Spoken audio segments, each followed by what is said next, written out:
데살로니가 전서 5장 18절 말씀에 감사를 가르쳐 주셨습니다. 우리 같이 한번 읽어보겠습니다. 시작. 범사에 감사하라. 이것이 그리스도 예수 안에서 너희를 향하신 하나님의 뜻이니라. 아멘. 하나님께서 감사는 범사의 모든 순간에 하는 것이라고 우리에게 가르쳐 주셨습니다. 오늘 이 자리에 올 때 감사 가지고 오셨습니까?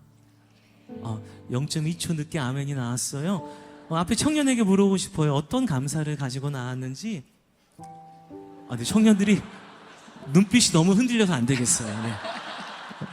일단 다시는 물어보지 않을게요. 눈빛이 막 그렇습니다. 이상하게 하나님의 감사라고 하셨는데 때로는 감사가 보이지 않을 때가 있는 거예요. 우리가 감사를 주셨음을 믿고 찾지 않으면 안 보이는 것 같아요. 하지만 찾기 시작하면 감사는 나의 삶의 모든 곳에 있음을 알게 됩니다. 제가 그림 한 장 준비했어요. 한 분이 병원에 누워 있습니다. 이분의 소망은 딱 한 가지예요. 내가 이 기계를 벗어내고 자유롭게 숨 쉴 수 있으면 감사할 텐데. 한 장 넘겨주세요. 한 분이 병원에서 또 이런 생각을 해요. 내가 이 병원만 나가서 다시 걸을 수 있다면 감사할 텐데. 넘겨주세요. 길을 걷고 있는 한 분은 생각해요. 내가 자전거 한 대만 있으면 내 소유가 좀 늘어나면 감사할 텐데. 넘겨주세요. 자전거 탄 사람은 또 이런 고백을 해요. 이 사람은 자유롭게 호흡도 하고 걸어다니지도 않아요. 그런데 이 사람은 자동차 한 대만 더 있다면 바랄 게 없을 텐데. 넘겨주세요. 자동차를 소유하는 사람은 그렇다고 감사할까요? 찾지 않으면 보이지 않아요. 더욱 좋은 자동차만 있으면 내가 감사할 텐데 우리가 감사를 찾지 않으면 없는 것만 보입니다. 하나님, 나 왜 이거 없어요? 나는 저 사람과 비교해서 왜 이런 걸까요? 그렇게 불평과 원망만 쌓여갑니다. 하지만 감사는 찾기 시작하면 발견되어집니다. 2014년도에 어느 날부터인가 온 가족이 병원에 있게 되었어요. 저는 그때 감사란 찬송시를 짓고 있던 시기였습니다. 저도 수술을 받아야 되고 아이도 같은 병원에 입원하고 어머니도 수술을 앞두고 있었어요. 무릎과 허리. 아내는 셋째 낳고 몸이 안 좋은 상태였어요. 이쪽이 제 아내입니다. 네, 눈치채셨나 봅니다. 네, 아이를 3명 낳은 사람이에요. 감사합니다. 너무 좋은 교회예요. 네.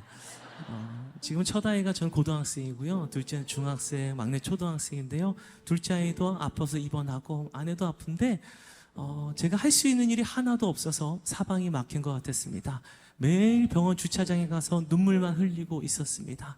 감사가 없는 줄 알았어요. 하지만 하나님께서 그때서야 저에게 또 깨달음을 주셨어요. 여전히 제가 서 있는 병원에도 하나님이 예비하신 감사가 있었습니다. 그리고 그 감사를 고백하고 제가 다시 회복하고 일어서서 찬양을 나눌 수 있게 되었습니다. 그 찬양이 감사예요. 오늘 이 자리에 나는 지금 사방이 막힌 것 같고 앞이 캄캄하고 자꾸 남과 비교되고 마음이 좀 힘든 분이 있다면 하나님이 더 깊은 감사로 나아가라고 우리를 부르셨습니다. 오늘 깊은 감사를 고백할 때 하나님께 영광이 되고 고백하는 그 자리에 모든 불평과 원망은 사라지고 은혜가 강물처럼 흐르게 될 줄 믿습니다.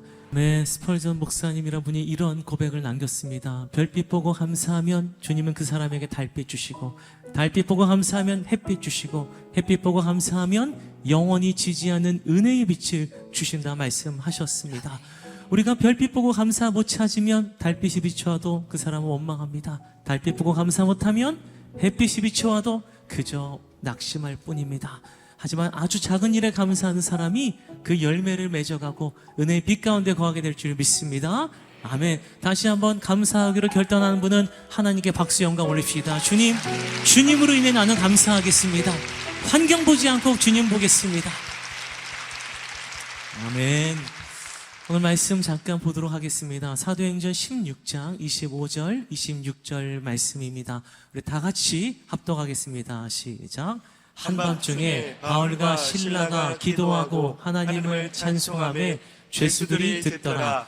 이에 갑자기 큰 지진이 나서 옥터가 움직이고 문이 곧 다 열리며 모든 사람의 매인 것이 다 벗어진지라. 아멘. 오늘 말씀의 배경이 이렇습니다. 바울과 실라는 2차 전도 여행 가운데 빌립보 지역에 방문하게 되었습니다. 그리고 그곳에서 매일같이 기도처를 가게 됩니다. 혹시 제가 준비한 그림이 나올 수 있다면 우리 자녀들을 위해서 한번 보여주시면 감사하겠습니다. 그런데 기도처로 갈 때마다 한 여인이 찾아와서 바울과 실라를 좀 어렵게 만듭니다.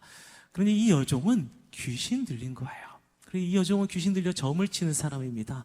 많은 주인들이 이 여종을 통해 돈을 벌고 있었습니다. 바울과 실라가 이 여종을 고쳐주었어요. 평생토록 눌려있던 이 여종이 자유함을 얻게 됩니다. 그런데 이 여종을 통해 돈을 벌고 있던 여러 명의 주인이 수익에 끊긴 것을 보고 바울과 실라를 다른 말로 고발합니다. 그리고 사람이 많이 모이는 장터를 끌고 갑니다. 그리고 많이 매를 칩니다. 옷을 벗김을 당하고 그리고 창피를 당하고 그 다음에 많이 맞았습니다. 바울과 실라는 억울하게 매를 맞고 이제 빌립보 감옥에 갇히게 됩니다. 그 감옥은 돌로 된 감옥이에요. 너무나 춥고 덮을 이불도 없습니다. 그냥 갇힌 것이 아니에요. 발에 쇠사슬이 묶이게 되었습니다. 움직임도 자유롭지 않고 그리고 나갈 구멍도 전혀 보이지 않는 그런 곳입니다. 그곳에서 인생의 밤을 맞이했습니다. 오늘 본문 말씀이 오늘 그 순간입니다. 영문도 모르고 매를 맞고 선한 일이 오히려 화가 되고 그리고 억울하고 아프고 인생의 밤을 맞이했어요. 그리고 바울과 실라가 처음 한 행동이 오늘 25절 말씀입니다.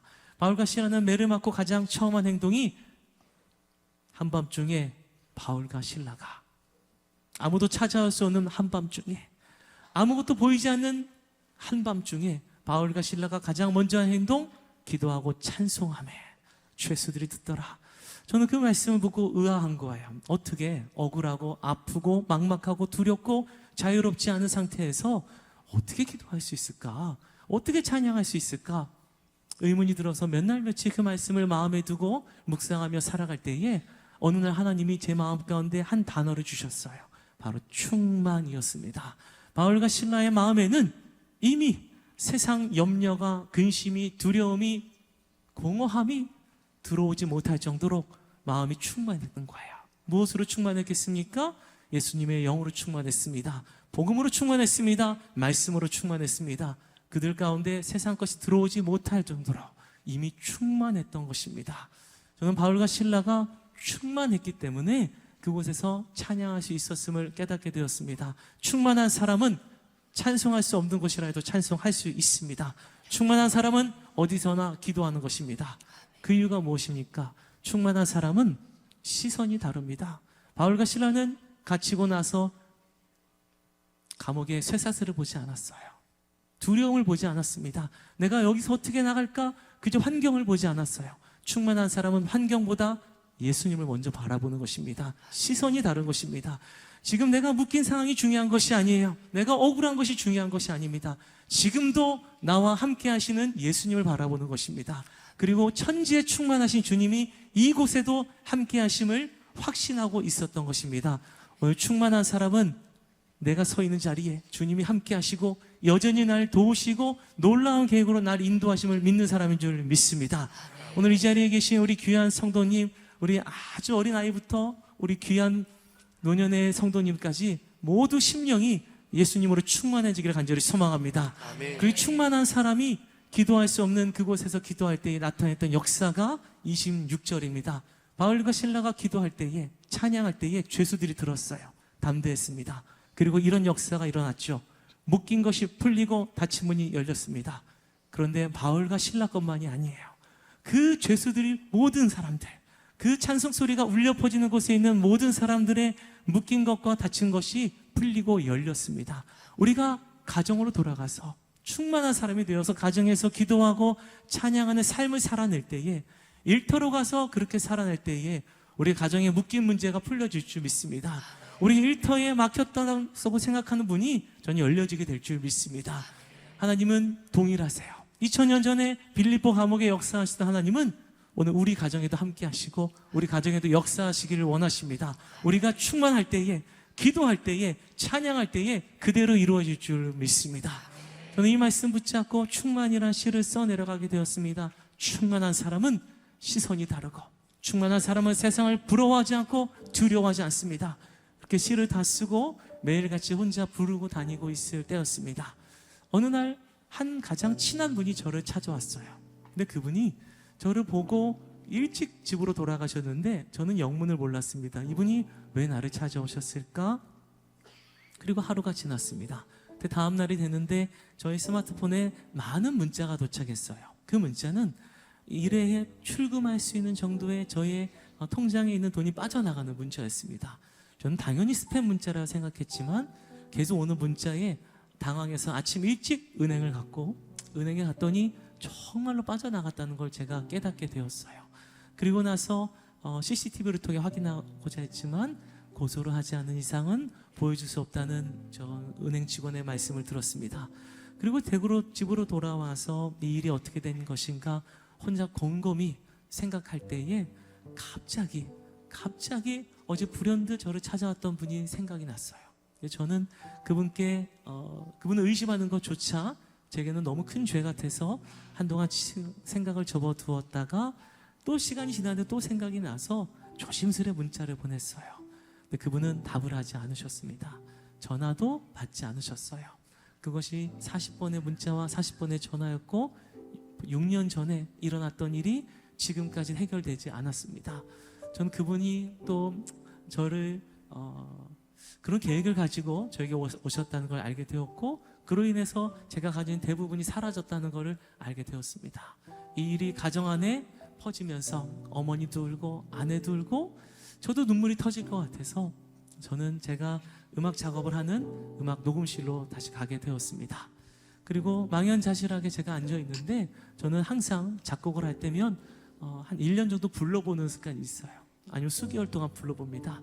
제 컴퓨터 화면에 충만이라는 찬양이 띄어져 있었습니다. 그때 당시에 작곡하고 있던 곡이에요. 후렴 가사가 눈에 제일 먼저 들어왔습니다. 난 예수로 충만하네. 세상 모든 풍파도 두렵지 않네. 주님이 꼭 제게 물으시는 것 같았어요. 직접적인 음성은 아니었지만 제 마음 가운데 경민아, 너 지금도 충만할 수 있겠니? 지금도 이 고백이 너의 고백이 맞니? 꼭 제게 물으시는 것 같아요. 사람이 너를 버리고 배신하고 경제적인 것이 아무것도 없어도 지금 당장 무엇을 해야 될지 모르는 막막한 상황일지라도 난 예수로 충만하다고 고백할 수 있겠니? 꼭 물어보시는 것 같아요. 그래서 제가 그 자리에서 네라고 못했습니다. 그저 망연자실하게 앉아있다가 하나님이 기도를 시키셔서 회개 기도를 시작했고 그 기도는 계속 시간이 지남의 변화에 따라서 용서의 기도로 바뀌고 사랑하기로 결단하는 기도로 바뀌었습니다. 그리고 나서 제가 충만이 무엇인지 알게 되었어요. 충만은 모든 것이 평화로울 때 하는 이야기가 아닙니다. 나의 삶에 의지하던 인간관계가 끊어지고 때로는 사람이 나를 배신하고 버리고 내가 가진 것이 아무것도 없어서 내 안에 예수님 한 분 계시다는 것만으로 내가 평안을 누릴 수 있고 모든 문제보다 크신 예수님 한 분 내 안에 계시다는 것만으로 내가 다시 일어설 수 있고 담대한 한 걸음을 내딛는 것이 충만입니다. 오늘 사랑하는 경산중학교의 성도님, 우리 각자마다 상황이 다릅니다. 어떤 분은 풍요 가운데 계신 분도 있고 또 어떤 분은 경제적으로 힘든 분도 있을 거예요. 인간관계가 좋은 분도 있고 좋지 않은 좀 오해가 생긴 분도 있고 건강이 아주 좋은 분도 있겠지만 원치 않는데 조금 아픈 분도 있을 수 있습니다. 이 모든 사람이 가장 필요한 것이 있다면 충만입니다. 우리가 충만할 때에 시선이 바뀔 것입니다. 우리가 충만할 때에 세상의 비교와 두려움과 공허함과 허무감, 미움, 시기, 질투 이런 것은 들어오지 못할 것입니다.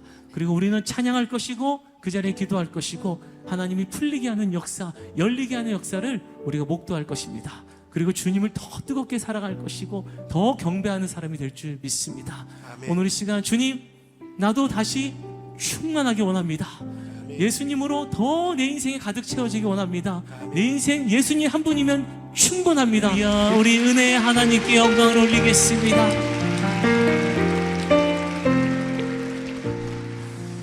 아멘. 우리 인생이 은혜로 채워져 있음을 믿습니다. 특별히 이 찬양을 통해 전 귀한 간증들을 많이 들었어요. 가장 많은 것은 가족에 대한 것이었습니다. 함께 있을 땐 당연한 줄 알았는데 가족을 떠나보낸 분들이, 가족과 멀리 떨어져 있는 분들이 함께 밥을 먹고 목소리를 듣고 얼굴을 보고 손을 잡고 수 있는 것, 이것이 당연하지 않은 은혜라고 고백하시더라고요. 한 자녀들이 그래요. 사랑하는 어머니 아버지 평안하시죠?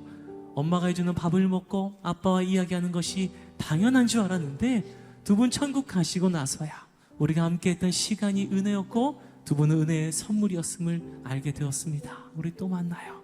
가족의 은혜임을 잊지 마시기 바랍니다.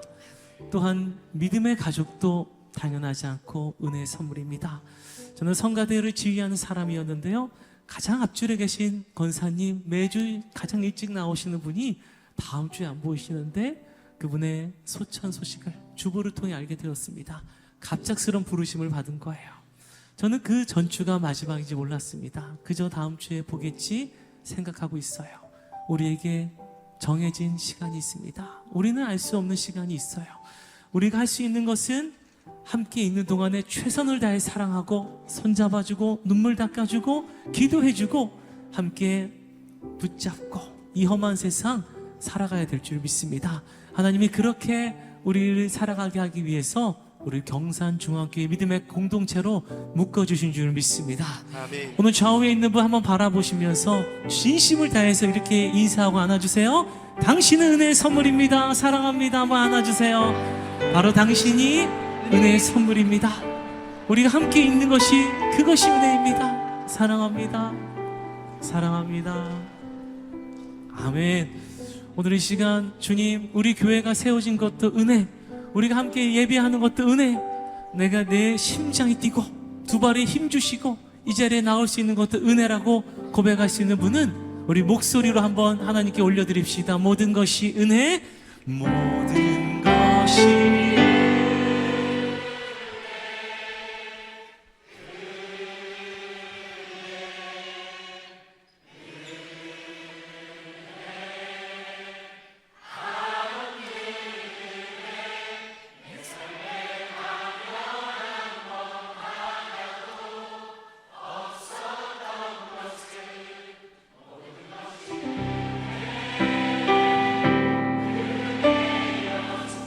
할렐루야. 경산중앙교회를 세우신 하나님께 모든 영광을 올립시다.